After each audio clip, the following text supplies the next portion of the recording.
there are only two tragedies in life. One is not getting what one wants, and the other is getting it. Oscar Wilde. This statement rings true for so many of us, doesn't it? We live in a world that equates happiness with material wealth and success. It's a common misconception that having everything, the big house, the flashy car, the corner office, automatically brings joy and contentment. But let's consider an anecdote about a successful business person. Let's call him John. John has everything that society tells him he should want. He's the CEO of a thriving company, he drives a luxury car, and he lives in a mansion. He's reached the pinnacle of success, at least by societal standards. But is John happy? On the surface, it might seem so.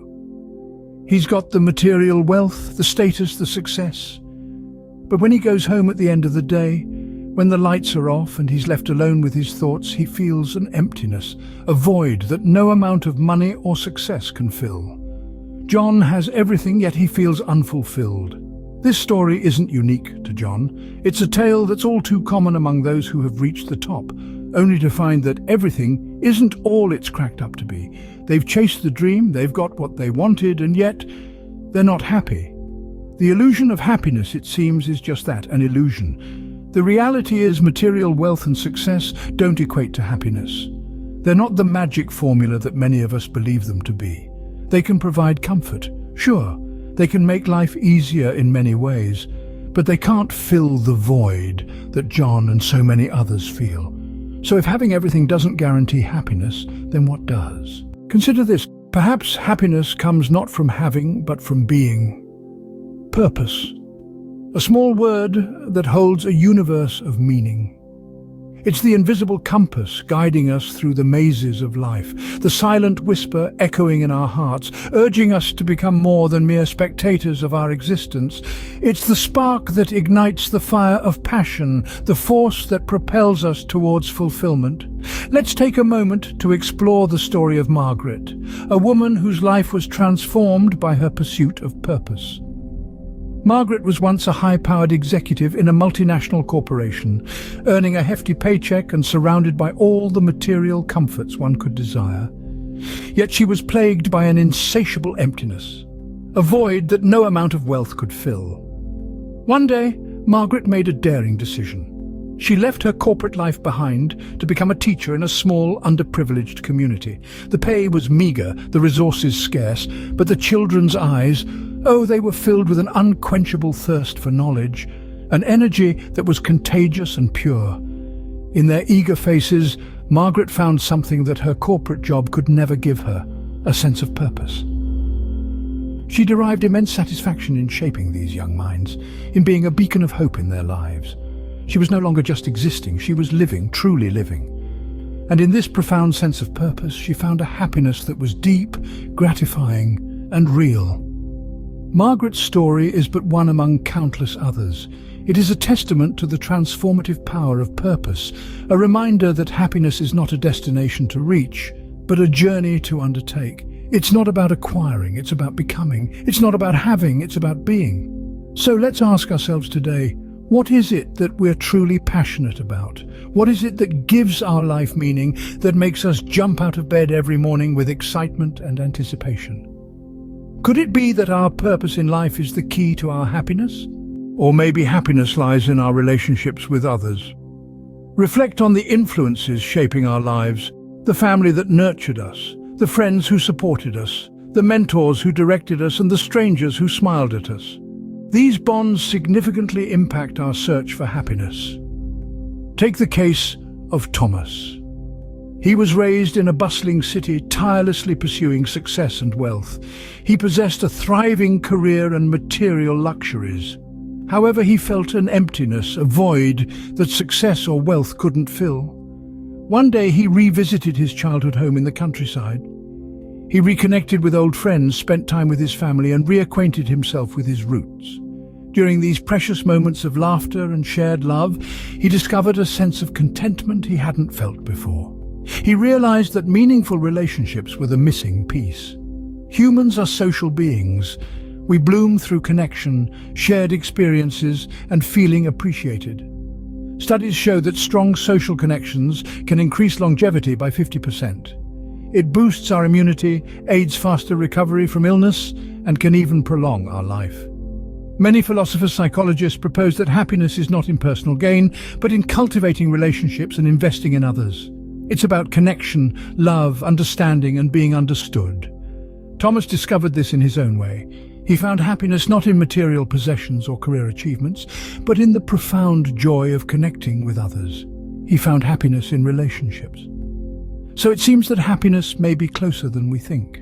Or could it be that happiness is about appreciating what we already have? Let's explore the role of gratitude in our quest for happiness. Gratitude, a simple yet powerful concept, often gets overlooked in our relentless pursuit of more. But what if I told you that gratitude might just be the key to unlocking true happiness? Consider the story of John, a man who seemingly had everything: a lucrative job, a beautiful house, a loving family. Yet he found himself constantly yearning for more, consumed by a sense of dissatisfaction that cast a shadow over his achievements. It was only when John stumbled upon the practice of gratitude that things started to change. John began to appreciate the simple things in life. He found joy in the warmth of the sun on his face, in the sound of his children's laughter, in the smell of freshly brewed coffee. He started to acknowledge the beauty and abundance in his life. Instead of focusing on what he didn't have, he celebrated what he did have. And guess what? John started to feel genuinely happy. Gratitude, you see, is a powerful shift in perspective. It's about recognizing and appreciating the good in our lives, however small or ordinary they might seem. It's about understanding that happiness isn't always about getting what we want, but about wanting what we have. By practicing gratitude, we train ourselves to focus on the positives, to celebrate our accomplishments, and to appreciate our blessings. We learn to find joy in the present, rather than constantly seeking it in the future. And so, like John, we too can find happiness by embracing gratitude. We can choose to appreciate the beauty in our lives, to celebrate our achievements, to cherish our relationships. We can decide to be content with what we have, rather than constantly striving for more. Perhaps happiness lies not in the pursuit of more, but in the appreciation of what is. So let's take a moment today to express gratitude, to appreciate the simple things, and to find joy in what we already have.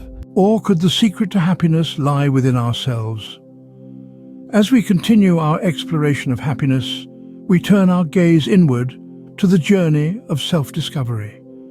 This is perhaps the most personal and profound journey we can undertake. Let us consider the story of a woman named Amelia. For years, she chased the traditional markers of success: a high-paying job, a big house, a perfect family. But no matter how much she achieved, she never felt truly satisfied, truly happy. Then she embarked on a journey of self-discovery. She took time to reflect, to understand what she truly wanted from life, not what society told her she should want. She learned to accept herself with all her flaws and imperfections. She started to appreciate her uniqueness, her individuality. She learned to love herself, and in that self-love and self-acceptance, she found a deep sense of happiness. It was not dependent on external circumstances or achievements. It was a happiness that stemmed from within, from knowing and accepting herself, from being true to herself. Amelia's story is a testament to the power of self-discovery in the quest for happiness. It reminds us that happiness is not something we find outside of us, but something we cultivate within us. So, it seems that the key to happiness might be within our grasp after all. As we've seen, happiness is a complex and personal journey. We've explored the illusion of happiness, the pursuit of purpose, the power of relationships, the role of gratitude, and the journey of self-discovery. To delve deeper, consider reading The Happiness Project by Gretchen Rubin, The Art of Happiness by Dalai Lama, and The How of Happiness by Sonia Lyubomirsky. For more insights on happiness, consider taking advantage of a free 1-month subscription to Audible by clicking the link in the description. Remember, happiness is a journey, not a destination.